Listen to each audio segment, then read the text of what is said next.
Power of the chat জিপিটিকে এবং আমি AI টুলকে বললাম যে আমাকে একটা ডাকি স্ক্রিপ্ট লিখে দাও, যাতে করে আমি আমার উইন্ডোজ ফাইল এক্সপ্লোরারে আমার একটা ভিডিও ফাইল আছে সেটাকে আমি প্লে করতে পারি। আমি জাস্ট চ্যাট জিপিটিকে বললাম কোডটা লেখার জন্য এবং সরাসরি সে আমাকে মাত্র 30 সেকেন্ডের মধ্যে এই কোডটি লিখে দিল। এখন আমি টেস্ট করব যে কোডটি আসলেই ঠিকমতো কাজ করতেছে কিনা।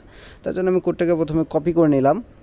কপি করে নেওয়ার পরে আমার কালিনী টেন্ডারে সেটাকে পেস্ট করে দিলাম। এখন এটাকে আমি একবার টেস্ট করব।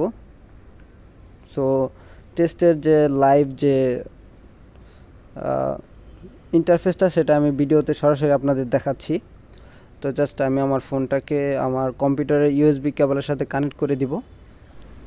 কম্পিউটারের সাথে ইউএসবি কেবল কানেক্ট করে ডাকি স্ক্রিপ্ট রান করার জন্য আমাদের ফোনটাকে আগে কনফিগার করতে হয়। আমার ফোনে কাস্টম কার্নেল দেওয়া আছে, যাতে করে আমার ফোন ডাকি স্ক্রিপ্ট এক্সিকিউট করতে পারে যে কোনো ডিভাইসের মধ্যে, সেটা উইন্ডোজ হোক, সেটা লিনাক্স হোক বা একটা অ্যান্ড্রয়েড ফোন হোক, সেই ক্যাপাবিলিটি আমার ফোনের আছে। আমি জাস্ট প্লাগিং করে দিলাম এবং আমি আমার কোডটাকে এখন এক্সিকিউট করার জন্য তৈরি করে নিচ্ছি। আমি আমার ফোনটাকে একটু সময় লাগবে। আমি জাস্ট এখন টেস্ট করব যে আমার কোডটা ঠিকমতো কাজ করতেছে কিনা, আমাকে যে চ্যাট জিপিটি যে কোডটা দিল। এবং এর আগেও আমি চ্যাট জিপিটি দিয়ে অনেক কিছু করছি, তো আমি এক্সিকিউট করে দিয়েছি। তো দেখতে পাচ্ছেন কাজ করতেছে। Wow, fantastic. সে কিন্তু আমার কোড এক্সিকিউট করে আমি যে গানটা প্লে করতে বলেছি সেই গানটা কিন্তু অলরেডি প্লে করে দিয়েছে। আপনারা লাইভ দেখতে পাচ্ছেন আমার কম্পিউটারের স্ক্রিনে।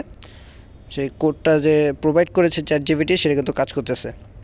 সো এইভাবে আপনারা যে কোনো একটা কোড নিজে থেকে না লিখে, আপনারা চ্যাট জিপিটি দিয়ে আপনারা সেটা টেস্ট করে দেখতে পারেন এবং তাকে বললে সে সেটা অবশ্যই করে দেবে।